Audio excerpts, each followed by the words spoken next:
चलिए हमारा अगला टॉपिक है net profit ratio. Net profit ratio का जो फॉर्मूला है हमारे पास में वो क्या है? वो है हमारे पास में net profit before tax divided by net revenue from operation. Net की जरूरत नहीं है, रेवेन्यू फ्रॉम ऑपरेशन का मतलब ही आपके पास में नेट होता है, क्योंकि उसमें से हमने ऑलरेडी सेल्स रिटर्न को लेस कर दिया है। तो net profit ratio before tax divided by revenue from operation यानी कि नेट सेल्स।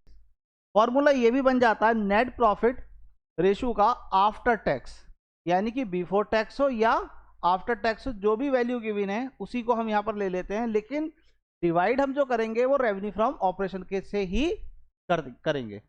अगला पॉइंट पर आ जाइए। इसका क्वेश्चन है हमारे पास में पहला, वो कह रहा है आपके पास में gross profit ratio of company 25%, मतलब कंपनी को जो ग्रॉस प्रॉफिट है वो 25% हुआ। किसका होता है? अगर कुछ गिवन ना हो तो हमेशा हम किसका लेते हैं? सेल्स का लेते हैं। It's credit sales where ₹5 lakh. कितने रुपीज की उसकी क्रेडिट सेल्स है? 5 लाख रुपीज की है। और cash sales ₹20% on total sales. Total sales का 20% जो है आपके पास में वो कैश सेल्स है। If the indirect expense of company were ₹16,250। अब देखिए सबसे पहले हमें इस क्वेश्चन के अंदर क्या कैलकुलेट करना है? तो सबसे पहले हम कैलकुलेट करेंगे इसमें से नेट सेल्स। अब हमारे पास में जो नेट सेल्स है वो कितने टाइप की होती है? वो दो टाइप की होती है आपके पास में। Number 1 cash sales plus net credit sales. अब देखिए यहां पर क्वेश्चन में क्या कह रहा है? वो कह रहा है कि जो आपके पास में कैश सेल्स है वो कितना है? 20% है। किसका? आपके पास में टोटल सेल्स का, मतलब नेट सेल्स का। अब मेरे पास में नेट सेल्स का मतलब हो गया ये, यानी कि अगर मैं अपना टोटल गुड सेल करता हूं और अगर 100 रुपीज का सेल करता हूं, उसमें से 20 रुपीज का मेरे पास कैश है, तो उधार का कितना हो गया? 80 रुपीज हो गया। और मेरे पास गिवन क्या है यहाँ पर? अब इन तीनों में से कोई ना कोई एक सेल्स तो बताएगा। तो यहाँ बता रहा है कि जी आपकी जो क्रेडिट सेल्स है वो 5 लाख रुपीज की है, और मुझे चाहिए इस क्वेश्चन के लिए क्या चीज? Net sales. तो net sales is equal to 5 lakh divided by 100, sorry multiply by 100 और डिवाइडेड बाय 80। कितने से डिवाइड करूंगा? 80 से, क्योंकि इसका जो बेस है वो कितना है? 80 है ना, ये 80 के इक्वल है। और निकालनी है मुझे कितना? 100। तो मेरे पास कैलकुलेट होकर आ जाएगी, अगर मैं इसको सिंप्लीफाई करूंगा तो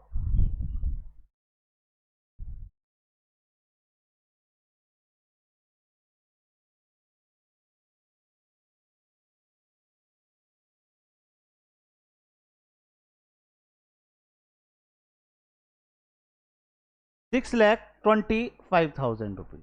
ये कैलकुलेट होकर क्या आ गया मेरे पास में? नेट सेल्स कैलकुलेट होकर आ गई। अब मुझे क्या करना है? मुझे निकालना है इसमें ग्रॉस प्रॉफिट। अब ग्रॉस प्रॉफिट जब मुझे कैलकुलेट करना है, और ग्रॉस प्रॉफिट कितना बता रहा है? वो ग्रॉस प्रॉफिट कर रहा है 25% है, और किसका? सेल्स का। तो 6,25,000 का आपके पास में सेल्स है, इसका 25% आप कैलकुलेट कर लीजिए। आपके पास क्या कैलकुलेट होकर आ जाएगा? आपके पास कैलकुलेट होकर आ जाएगा ग्रॉस प्रॉफिट, इसकी वैल्यू आ जाएगी 1,56,250। ये कैलकुलेट होकर आ गया आपके पास में ग्रॉस प्रॉफिट। और मुझे क्या चाहिए क्वेश्चन में? मुझे चाहिए क्वेश्चन में नेट प्रॉफिट। नेट प्रॉफिट, और नेट प्रॉफिट का फॉर्मूला क्या हो जाएगा? जब मेरे पास में ग्रॉस प्रॉफिट गिवन है तो जितने भी इनडायरेक्ट एक्सपेंस है, चाहे वो ऑपरेटिंग से रिलेटेड हो या नॉन ऑपरेटिंग से रिलेटेड हो, जितने भी इनडायरेक्ट एक्सपेंस उन सबको मैं क्या कर दूंगा? इसमें से लेस कर दूंगा। और मेरे पास में इनडायरेक्ट एक्सपेंस ऑलरेडी क्वेश्चन के अंदर गिवन है। तो इनडायरेक्ट एक्सपेंस मेरे पास में ग्रॉस प्रॉफिट हो गया 1,56,250, माइनस कर दूंगा मैं इसमें से कितना है मेरे पास इनडायरेक्ट एक्सपेंस? 16,250, और मैंने इसको लेस करा तो लेस करके मेरी वैल्यू आ जाएगी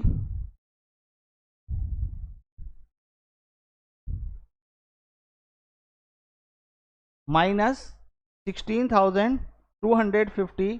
तो आएगा आपके पास में 1,56,250 माइनस 16,250, दैट इज 1,40,000। अब क्वेश्चन में मेरे पास में ग्रॉस प्रॉफिट भी कैलकुलेट होकर आ गया, तो मेरे पास में नेट प्रॉफिट रेशियो का फॉर्मूला हो जाएगा net profit divided by RFO into 100, और मेरे पास में नेट प्रॉफिट कितना गिवन है 1,40,000 डिवाइडेड बाय आपके पास में RFO 6,25,000 और मल्टीप्लाई कर दूंगा मैं कितने से 100 से, मेरा आंसर कैलकुलेट होकर आ जाएगा। ये ऑलरेडी आप इसके बाद में कर ही लेंगे। चलिए अगले क्वेश्चन पर चलते हैं। आपके पास करा है ग्रॉस प्रॉफिट इन द 30%। कितना है ग्रॉस प्रॉफिट? आपको 30% का ग्रॉस प्रॉफिट है। Cash sales were ₹50,000 and it's credit sales were ₹90%। कितना है? वही पॉइंट बनेगा आपके पास में, net sales is equal to cash sales plus net credit sales. यहां पर आप कैलकुलेट कर ही लेंगे, नेट क्रेडिट सेल्स कैलकुलेट होकर आपके पास में आई जाएगी। और इसकी में भी इनडायरेक्ट एक्सपेंस गिवन है। सेम उसी तरीके का क्वेश्चन है जैसे अभी हमने ऑलरेडी किया था, उस क्वेश्चन को मैंने करा दिया है। उसी की हेल्प से आप देखिए कि इस क्वेश्चन को आप किस टाइप से कर पाएंगे। अगर नहीं हो पाता है तो कमेंट बॉक्स में मुझे लिखकर भेजिए, मैं इसको आपको कराकर भेजूंगा। सेकंड आ जाइए नेक्स्ट पर। आपके पास में क्या गिवन है? ग्रॉस रेवेन्यू फ्रॉम ऑपरेशन, मतलब सेल्स, और सेल्स रिटर्न भी गिवन है।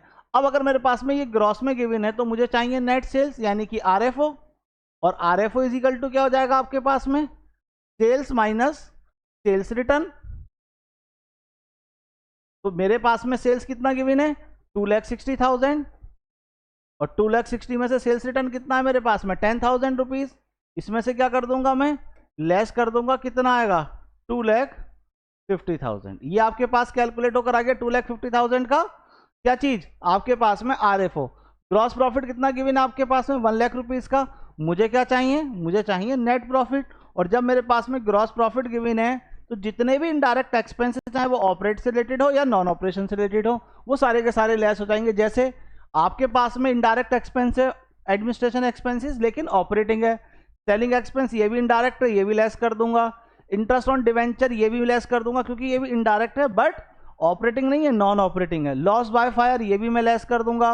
और इनकम रिसीव फ्रॉम इन्वेस्टमेंट ये मेरी इनकम है, इनडायरेक्ट इनकम है, तो इसको मैं क्या करूंगा? इसमें से ऐड कर दूंगा। देखिए ग्रॉस प्रॉफिट कितना है मेरे पास में? 1 लाख रुपीज का है। माइनस क्या करना है? सारे के सारे इन ऑल इनडायरेक्ट एक्सपेंस। अब देखिए 1 लाख में से क्या क्या माइनस करना है? एक तो 18,000 को लेस कर देते हैं, 18 के बाद में फिर 12,000 को भी लेस कर देते हैं, फिर इसके बाद में 10,000 गिवन है, इसको भी लेस कर देते हैं, फिर इसके बाद में माइनस कर दीजिए 12,500 रुपीज, इसको भी लेस कर देते हैं। और हमारे पास में 12,500, इसके बाद में क्या है? 2,500 को हम इसमें ऐड ऑन किए देते हैं। ये आपके पास में सारी चीजें निकल कर आ जाएंगी। आपका नेट प्रॉफिट कैलकुलेट होकर आ जाएगा 30, 40, 40 के बाद में 50, तो ये बचेगा आपके पास में 50,000। तो आपका कितना आ गया net profit? Net profit calculate होकर आ गया 50,000 रुपीज। और अब आपको पता है कि जो नेट प्रॉफिट रेशियो है, नेट प्रॉफिट रेशियो का फॉर्मूला क्या हो जाएगा आपके पास में? नेट प्रॉफिट रेशियो का फॉर्मूला आपके पास में ऑलरेडी आपको वैसे तो मालूम है, अच्छे बच्चे हो, समझदार हो, 2 बार में पढ़ोगे तो खुद सबको याद हो जाता है, लर्न हो जाता है।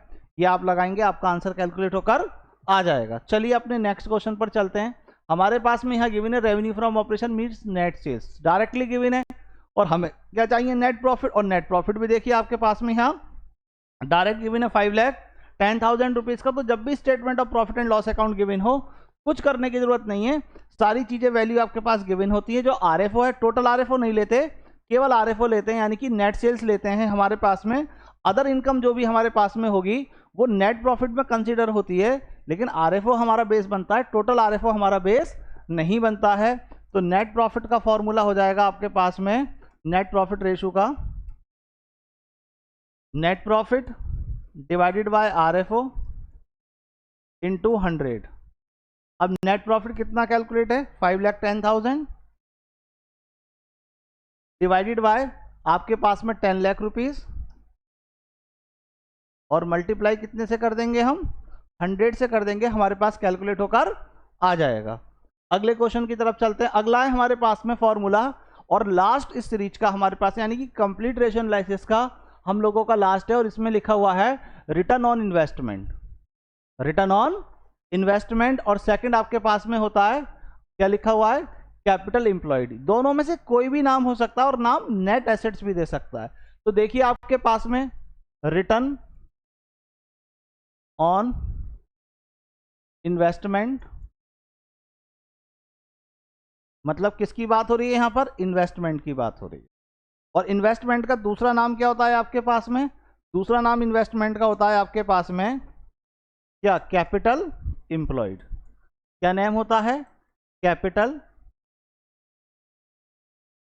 एम्प्लॉयड। और तीसरा नाम इसका होता है आपके पास में क्या चीज, नेट एसेट्स, नेट एसेट्स। ये तीनों नेम में से कोई भी एनी वन नेम हो सकता है। फॉर्मूला क्या होता है आपके पास में, फॉर्मूला होता है आपके पास में share holder fund plus non current liability. अब देखिए इन दोनों के अलावा एक फॉर्मूला और क्या होता है आपके पास में, एक फॉर्मूला होता है आपके पास में टोटल एसेट्स माइनस आपके पास में होगा करंट एसेट्स, और लास्ट होता है आपके पास में non current assets plus working capital.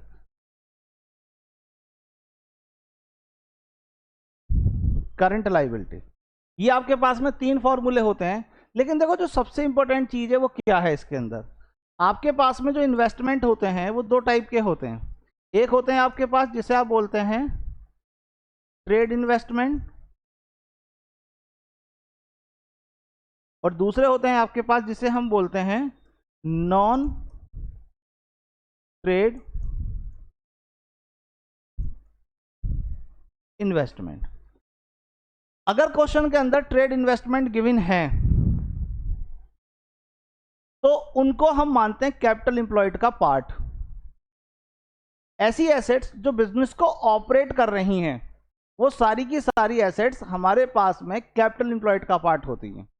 और कोई भी ऐसी एसेट्स जो हमारे बिजनेस को ऑपरेट नहीं कर रही है वो कहलाती हैं हमारे पास में, वो कैपिटल एम्प्लॉयड का पार्ट नहीं होते। जो नॉन ट्रेड इन्वेस्टमेंट होते हैं उसका मतलब होता है कि हमने अपने बिजनेस का पैसा यानी कि अपनी कंपनी का पैसा किसी और बिजनेस में लगा दिया। तो जो पैसा मैंने किसी अदर बिजनेस में इन्वेस्ट किया, क्या वो मेरे बिजनेस को कोई बेनिफिट दे रहा है? अगर मेरे बिजनेस को कोई भी बेनिफिट दे रहा है तो वो बनेंगे ट्रेड इन्वेस्टमेंट, और अगर मेरे बिजनेस को कोई भी बेनिफिट वो नहीं दे रहे तो ध्यान रखना बच्चों वो कहलाते हैं non trade investment.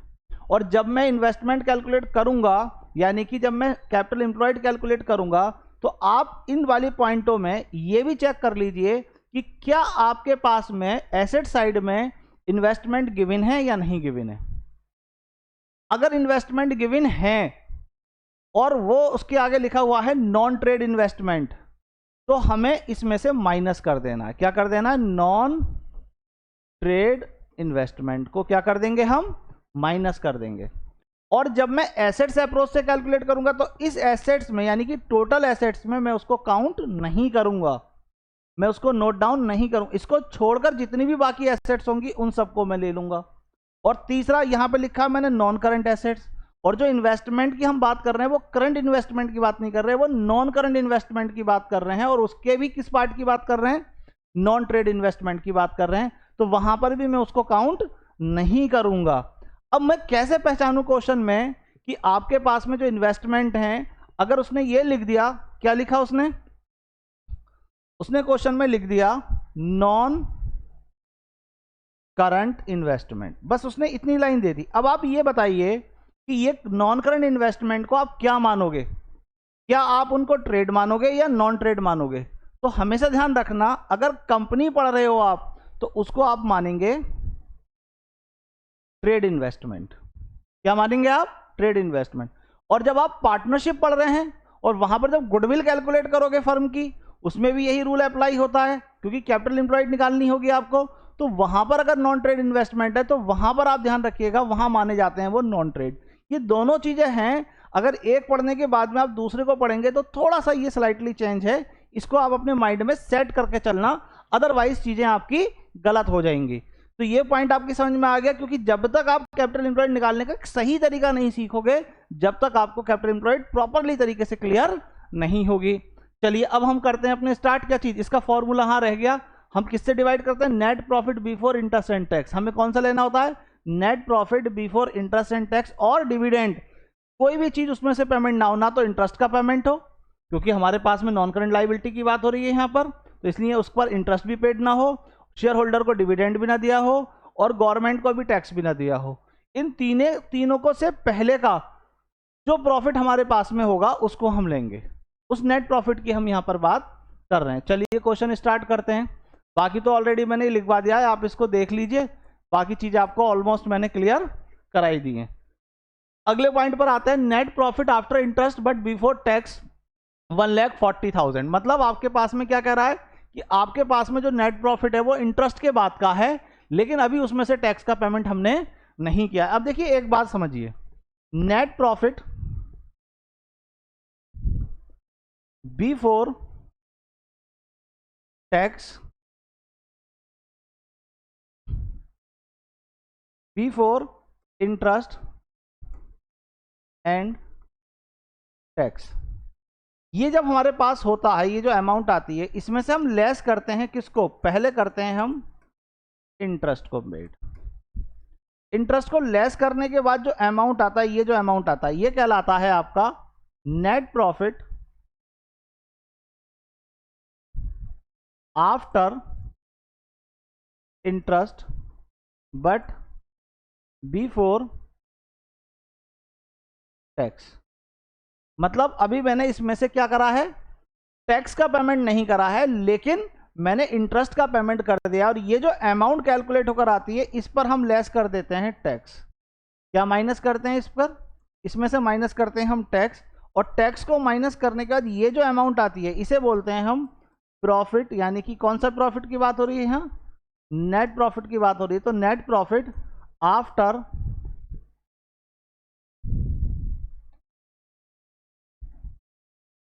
After interest and tax, ये आपके पास कैलकुलेट होकर आएगा। कब आएगा कैलकुलेट होकर, ये जब आप इन दोनों को लेस कर देंगे। अब क्वेश्चन में आप देखिए कि आपके पास इसमें जो गिवन है ये प्रॉफिट, वो कौन सा गिवन है, ये गिवन है कि ये गिवन है कि ये गिवन है। तो मेरे पास में गिवन है ये वाला 1,40,000, और टैक्स का रेट कितना है, 50% है। तो मुझे जब टैक्स की अमाउंट निकालूंगा, एक तरीके से सोचिए कि अगर ये अमाउंट मेरे पास 100 रुपीज़ है और इसमें से मैंने 50 का टैक्स दे दिया, तो मेरे पास कितना बचा, 50 बचा ना। तो मेरे पास में क्या चाहिए, मुझे चाहिए इसमें प्लस वाला, मतलब ये वाली अमाउंट चाहिए, क्योंकि हमारे पास में टैक्स से तो पहले की ऑलरेडी अमाउंट गिवन है, और मुझे चाहिए कौन सी अमाउंट, ये वाली। तो मुझे क्या ऐड करना चाहिए इसमें, मुझे इसमें ऐड करना चाहिए इंटरेस्ट का अमाउंट। अब क्या क्वेश्चन के अंदर इंटरेस्ट गिवन है, नो। इंटरेस्ट कैसे कैलकुलेट करेंगे, तो यहां पर हमने जो लोन ले रखा है वो 4 लाख का है, और ये जो इसके साथ में नाम परसेंट गिवन होता है ये इंटरेस्ट का परसेंट होता है। तो कितना परसेंट इंटरेस्ट पेड करना है मुझे, 15%। तो 4 लाख का कैलकुलेट कर लूंगा कितना, 15%। तो सिंप्लीफाई करूंगा तो आ जाएगा यहां 60,000 रुपीज। ये 60 क्या करूंगा, इसमें मैं ऐड ऑन कर दूंगा, क्योंकि मुझे तो अमाउंट ये चाहिए। तो मेरे पास में कितना आ जाएगा,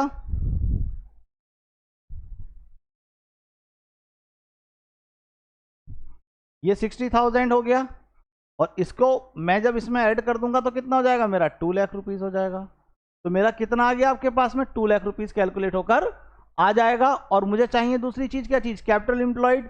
तो मेरे पास कैपिटल एम्प्लॉयड का फॉर्मूला क्या होता है, तो capital employed is equal to shareholder fund plus non current liability.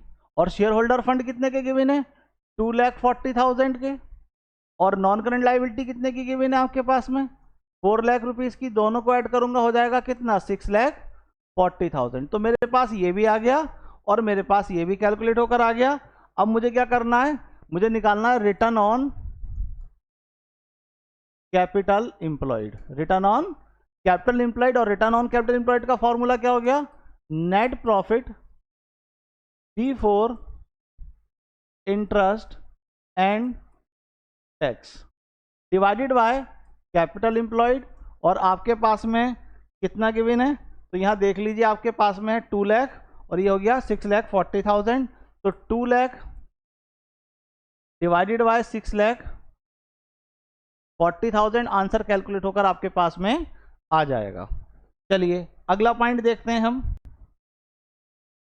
Net profit after interest and tax, मतलब इंटरेस्ट के और टैक्स के दोनों के बाद का प्रॉफिट गिवन है, तो दोनों चीजें ऐड होंगी, टैक्स भी ऐड होगा और इंटरेस्ट की अमाउंट भी ऐड होगी। करंट एसेट्स दे रखी है आपके पास में, करंट लायबिलिटी दे रखी है, नॉन करंट एसेट्स दे रखी है। अब कैपिटल इंप्लॉयड का जो फॉर्मूला बनेगा यहां पर वो क्या बनेगा, वो बनेगा आपके पास में total assets minus current liability.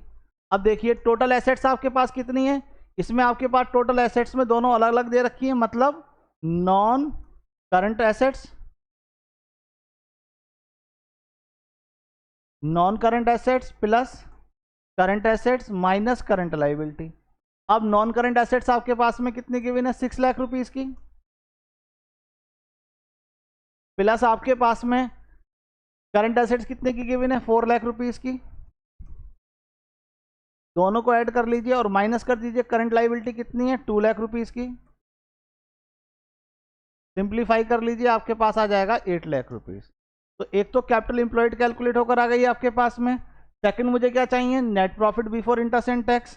तो net profit before interest and tax is equal to, आपके पास में जो गिवन है वो क्या है, आपके पास में गिवन है नेट प्रॉफिट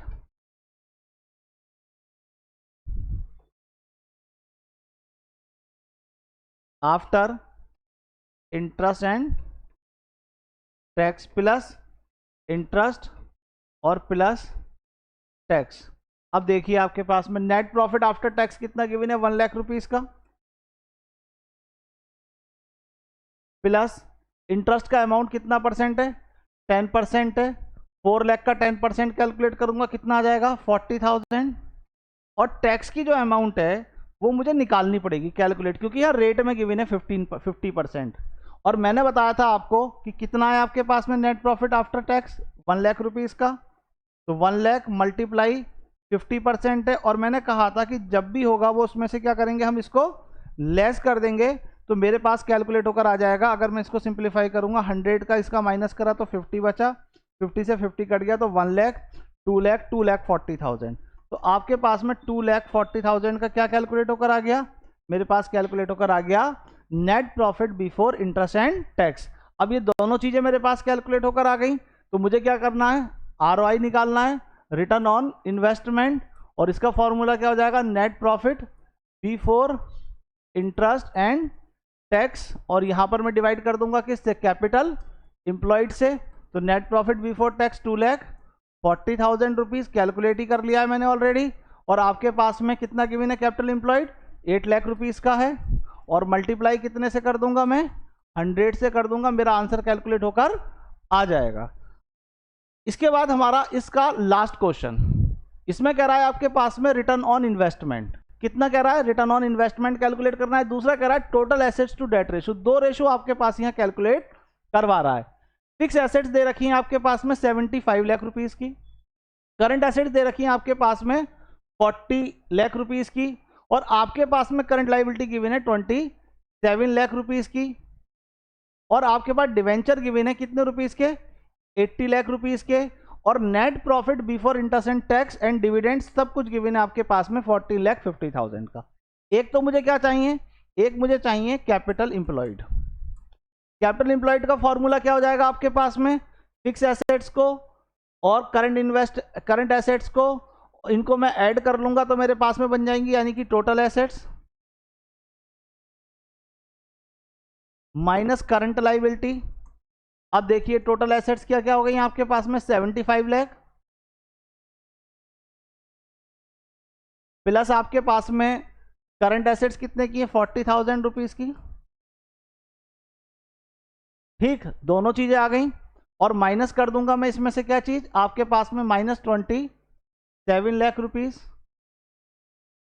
देख लीजिए आपके पास में, इसको जब मैं सिंप्लीफाई करूंगा तो कितना आ जाएगा मेरे पास में, तो ये आ जाएगा आपके पास में 75 lakh plus 40 lakh equal to 1 crore 50 lakh, और इसमें से 27 लाख को मैं क्या कर दूंगा माइनस, तो ये आ जाएगा आपके पास में 40 lakh minus 27 lakh plus 75,000 that is 88 lakh. ठीक, ये आ गया आपके पास में। दूसरा मुझे चाहिए टोटल एसेट्स। तो total assets is equal to ये जो फिक्स एसेट्स आपके पास में गिवन है प्लस करंट एसेट्स गिवन है, इन दोनों को क्या कर लीजिए, ऐड कर लीजिए। तो फिक्स एसेट्स आपके पास कितने की गिवन है, 75 लाख रुपीस, प्लस आपके पास में कितना हो जाएगा करंट एसेट्स 40 लाख रुपीस। दोनों को ऐड कर लीजिए, आपके पास में हो जाएगा 1,15 लाख रुपीस। 1,1,5 ये आपके पास में कैलकुलेट होकर आ गया। क्या चीज, टोटल एसेट्स आ गई आपके पास में। डेट ऑलरेडी आपके पास में कितने के गिवन है, अब डेट हमारे पास में गिवन है 80 लाख रुपीस के। तो डेट भी आपके पास में गिवन है, यहां लिखे देते हैं हम। तो डेट हो गए आपके पास में कितने रुपीस के, 80 लाख रुपीस के। अब ये इन ऑल सारी चीजें आ गई आपके पास में। मुझे क्या निकालना है, आरओआई निकालना है। तो आरओआई का फॉर्मूला क्या हो जाएगा, net profit before interest and tax divided by capital employed, और net profit before tax 14,50,000 divided by आपके पास में कैपिटल एम्प्लॉयड 88 लाख रुपीस। ये आपके पास कैलकुलेट होकर आ ही जाएगा, इंटू 100 कर देंगे आप। और दूसरा फॉर्मूला क्या बता रहा है आपके पास में, सेकंड है आपके पास में, सेकंड है आपके पास में टोटल एसेट्स टू डेट, यानी कि total assets to debt is equal to total assets पहले लिखा हुआ है तो टोटल एसेट्स डिवाइडेड बाय आपके पास में डेट। और टोटल एसेट्स आपके पास कितनी कैलकुलेट कराई, 1,15 लाख, और डेट आपके पास में कितने गिवन है, 80 लाख रुपीस के। इसको आप सिंप्लीफाई कर दीजिए, आपका आंसर कैलकुलेट होकर आ जाएगा।